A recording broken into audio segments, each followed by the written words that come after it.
Hallo und herzlich willkommen bei mir auf KidsRich, hier in diesem neuen Setting.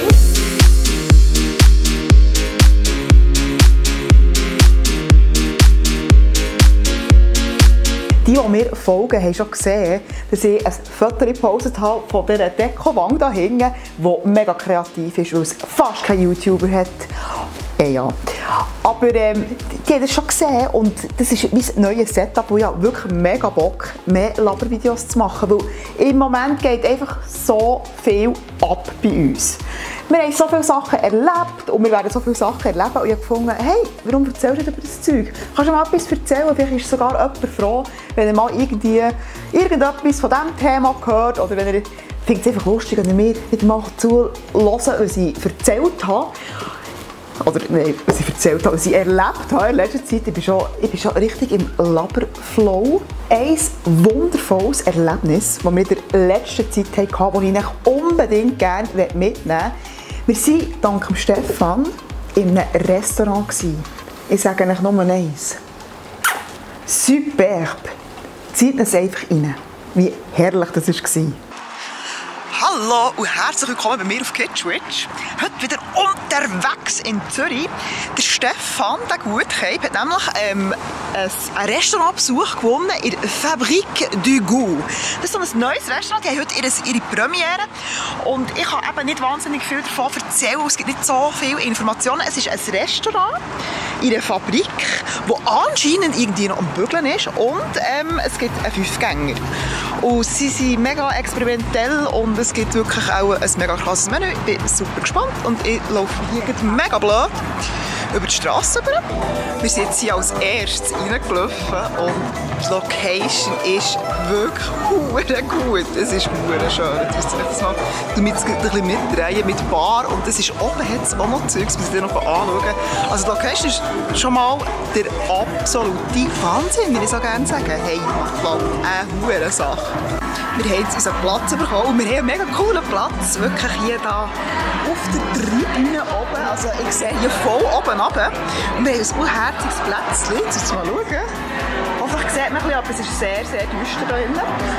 Ein bisschen für uns, ich finde es noch schön. Es ist einfach recht heiß hier drinnen, aber es macht ja nichts.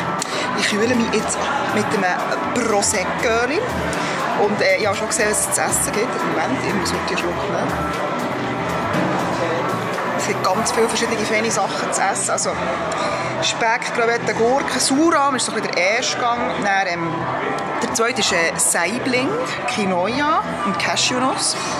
Alles Sachen, die ich gerne habe. Dann, der dritte Gang ist Onsen-Ei. Das ist das perfekt gegarte Ei. Bin ich gespannt, ob ich es gerne habe, weil ich habe nicht so gerne Eier. Teriyaki, Sellerie, Pak Choi, klingt mega japanisch. Dann un peu de mou, sie machen auch coole Namen, un peu de mou, Beef, Kartoffel, Aubergine und Schalotten. Und dann, zum Dessert gibt es Milchreis. Ich hoffe, der Einblick hat mir gefallen und ich muss wirklich sagen, es war wirklich ein ganz spezieller Abend mit wirklich sehr, sehr spannenden Gästen. Also, wir haben zwischen den Gängen zwar immer relativ lange warten, aber wir sind rausgegangen, haben Gäste, die selber dort lernen kennen, haben mit denen angefangen zu reden. Es ist wirklich so richtig familiär geworden. Wir so als Berner von weiss nicht wo, in Zürich, mitten in der Stadt, wir waren voll integriert und wir haben über das Essen geredet und dann hat man plötzlich darüber reden, was man arbeitet und so. Das ist wirklich einfach, hat man wieder mal gesehen, wie Essen einfach verbindet und das Essen selber war wirklich mega speziell gewesen. Also sehr, sehr gut, sehr hochqualitative Produkte und so weiter und so fort. Auch Geschmäcker, also du hast immer alles im Mund gehabt, du hast Crunch gehabt, du hast süß gehabt, du hast sauer gehabt, du hast einfach alles gehabt. Das muss man wirklich gerne haben. Ich bin natürlich so, ich bin eher so ein pur Mensch. Also ich habe gerne einfach ein Stück Fleisch und ein bisschen Salz und fertig. Aber es war für mich ein mega Erlebnis, mal so viele Geschmäcker auf einmal zu probieren und es hat dort einen Kellner gehabt. Der ist irgendwie, ich habe versprochen, dass ich nicht sagen, wie alt er ist, aber er ist wirklich, könnte mein Vater sein und der war so cool und wirklich ein Schnitte. Ey, nein, wirklich, ab dem bist du runtergegangen. Ich hätte niemals gedacht, dass der so in Anführungszeichen alt ist. Nein, wirklich, der ganze Abend war so stimmig und rund gewesen. Und das Coolste war, wir haben am Abend, wo es dann wirklich fertig war, haben wir einfach irgendwie 2 Minuten, 3 Minuten können laufen, weil der Herr Kitschwitsch spontan nur das Hotel gebucht hat. Herrlich gewesen, herrlich. Was wird euch in nächster Zeit erwarten? Kulinarisches von Kitschwitsch. Wir gehen ganz stark gegen 1. August dazu. Und schon letztes Jahr habe ich so eine Schweizer Spezialwoche gemacht und die mache ich dieses Jahr auch wieder. Ein bisschen in einer abgewandelten Form. Ich werde nämlich so verschiedene typische Schweizer, ich sage jetzt mal nicht Spezialität, aber einfach so Schweizer Sachen, die einfach so Kinder so, die in meinem Alter, ich bin so Jahrgang 87, also so die so 30 sind, die einfach Kinder, einfach Menschen, die in meinem Alter waren, so als Kind, die haben einfach das Zeug immer essen müssen. Also ich rede hier von Toast Hawaii, ich rede hier von Reis Casimir, Kacken zu Hörnli und so weiter und so fort. Und ich werde die Gerichte alle ein bisschen abändern, so ein bisschen modernisieren, vielleicht auch das eine oder andere besser zu machen, weil ich bin zum Beispiel wirklich geschädigt von Reis Casimir. Ich bin wirklich als Kind, habe ich nicht müssen, ich bin wirklich freiwillig gegangen. Ich war dauernd in Lager, Skilager, Pfadilager, also Pfila, Sola, Hela, Landschulwoche, Maibaum, Sportwoche, einfach, ich habe wirklich alles mitgemacht. Und es hat wirklich einfach kein Lager gegeben, ohne den widerlich, es tut mir so leid, ich finde es so gruselig, ohne den widerlichen Reis Casimir, mit den Dosenfrüchten. Und ich bin einfach überzeugt, dass das Gericht einfach auch fein machen kannst, weil das ist genau das gleiche schlimme Erlebnis hatte ich mit Tomatenreis. Mich kannst du jagen mit Tomatenreis. Richtig widerlich, aber ich könnt euch wirklich freuen auf die Schweizer Woche, wo ich eben um August raushaue, wo ihr wirklich lustige, spannende, umgewandelte Schweizer Rezepte könnt nachkochen, erleben, geniessen, was auch immer. 1. August ist das, was ich liebe. Gute Leute, zu fressen und Feuerwerk. Da machst du mich fröhlich. Und noch ein riesiges Thema, das ich natürlich auf der Pipeline habe, oder wir auf der Pipeline haben, ist unsere Hochzeit. Ich bin ja verlobt, für die, die es wissen. Und im September steigt so unsere Standesamtfete und das Jahr darauf unser grosses Fest. Und ich habe mir überlegt, dass ich so ein paar Videos über die ganze Angelegenheit mache, wo ich erzähle, was wir so am Planen sind, warum, was, wieso. Das finde ich persönlich immer spannend, weil irgendwie macht jeder eine andere Hochzeit. Und ich bin vom Typ her so weniger der Girly-Typ. Ich muss es ganz ehrlich sagen, ich bin auch nicht so unbedingt das mega Organisationstalent, jetzt, was vor allem das Thema anbelangt. Ich habe keine Ahnung von Hochzeiten. Also ich muss wirklich alles meine Trauzeuginnen fragen, weil ich nie so Standesamt, da musst so viel Zeug aus, bla bla bla.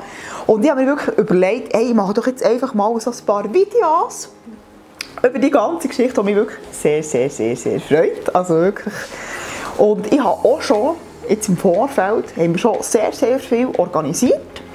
Und ich habe mein erstes Päckchen aus dem Internet, man darf es gar nicht sehen, wie ich mit dem umgehe, aus dem Internet von Bridal Shower. Bridal Shower, das ist einfach, ich habe einfach mal im Google einfach eingegeben, Hochzeits-Online-Shop Schweiz. Und da ist eigentlich, da bin ich ein bisschen umgestöbert, dort hat es wirklich Sachen gehabt, die ich mega cool habe gefunden. Und etwas, das ich noch nicht bestellt habe, das wird mir wirklich ein bisschen helfen, so einen roten Faden durch die ganze Hochzeitsplanung-Geschichte, bla bla bla, Laber-Stories zu machen, zu helfen, das Ding zu lassen. Und jetzt nehme ich das mal hier auf. So. Hoffentlich habe ich jetzt nichts verschnitten, jetzt bin ich ein bisschen... Ja. So. Also. Tada! Tun wir jetzt das pädagogisch wertvoll her, da hinten. Köder, Köder, Köder, Köder, Rechnung. Gut, ich habe mir nämlich so die Original Wedding Cards bestellt. muss jetzt also geil tun mit meiner Hand. Nein, ich habe das kleine Finger. Also, das sind so Karten. Also, ich habe es selber noch nie offen gehabt. Also, das hat jetzt so eine Übersicht. So. Das sind so Karten, wo man zum Beispiel, wenn man so Instagram-Fotos macht, der Ring, da kann man den Ring herlegen und irgendwie erzählen, ja, der Ring ist aus Carbon und irgendwie Kryptonitstein, keine Ahnung. Oder der Termin steht fest, dass es bei uns wirklich mega schnell gegangen ist. Was haben wir? Willst du meine Trauzeugin sein? Habe ich unherzig, speziell, also ich durchbluffen, ich habe es wirklich unherzig, habe meine Trauzeuge wirklich unherzig gefragt. Willst du mein Trauzeuge sein? Keine Ahnung, wie das abgelaufen ist, weil die ganze Sache ist schon mega früh geplant war. Heute habe ich mein Brautkleid ausgesucht und so weiter und so fort. Die Einladungen werden verschickt. Und das ist so ein bisschen mein roter durch die ganzen Videos, die ich dann wieder mache. Und ich hoffe, ihr interessiert euch für die Videos. Und sonst habe ich dann mal wirklich etwas Schönes für mich, wo ich dann nach der Hochzeit schauen kann, wie wir die ganze Sache so aufgebaut haben. Tada! Ich habe noch ein paar andere Sachen bestellt, nämlich so Konfetti-Zeugs, so Glitzer-Konfetti, die ich dann bei uns in die Einladung rein tue, dass sich wirklich alle, die so eine Einladung bekommen, richtig schön aufregen können, aber ich finde es eine mega schöne Idee. Dann noch in Gold, ist auch ein bisschen blöd bei mir, ich zittere eben gerne ein bisschen, weil ich, egal, ich halt einfach gerne zittern. So, dann. Und dann habe ich etwas bestellt. Das finden vielleicht die Leute von euch doof, aber wir sind halt Handymenschen, wir sind Bloggermenschen, wir wollen Fotos, Videos mit den Leuten teilen und darum habe ich so Tischkarten gekauft. If you use Instagram, please use #Dusch. Unser Hashtag für unsere Hochzeit heisst Dusch. Das heisst, Denise und Stefan heiraten. Darum #Dusch. Und ich werde die Karten so überall auf den Tischen verteilen, aus dem Hochzeit. Und die Leute beten, das Hashtag zu brauchen, wenn sie auf Instagram etwas posten. Und ich weiss, das ist für den einen oder anderen ist das vielleicht eine spezielle Sache, finde das ein bisschen doof. Aber wir finden einfach, Fotos machen und teilen. Dann haben wir dann am nächsten Tag auch noch etwas, ja, haben wir einfach noch einen anderen Einblick als nur die vom Fotograf. Ja, das musste ich unbedingt haben. Und dann habe ich hier noch so ein Schild. Use Instagram #Help us capture the fun. Also wirklich auch so ein Schild, das ich dann irgendwo wieder aufmache, vielleicht im Standesamt oder so. Also noch schauen, ich habe es jetzt einfach mal gekauft, weil ich es wirklich einfach cool finde. Da habe ich noch das zweites Pack und mega kitschig, mega herzig. Das ist so ein Countdown, wo man mit Kreide draufschreiben kann, so, ja, es geht noch 37 Tage. Es passt eigentlich gar nicht zu mir, aber ich habe es nicht gesehen, ich habe es einfach gebraucht. Wer braucht es? Ja, ich hätte niemals gedacht, dass ich so girlyhaft werde, wenn ich heirate. Nein, es ist gar nicht so schlimm. Also. Und ja, somit habe ich euch jetzt angekündigt, es wird mehr so Hochzeitsplanungsvideos geben. Ich hoffe, es interessiert wirklich irgendjemand los. Es würde mich mega freuen. Und wenn ihr Fragen habt, Inputs habt oder einfach mich mal challengen und mich fragen, hey, warum machst du jetzt das so und nicht so? Macht das nochmal, wirklich. Es würde mich mega freuen und ich hoffe, euch hat das Video gefallen. Und ich würde sagen, ganz sicher bis gleich. Merci vielmals fürs Zuschauen und tschüssli!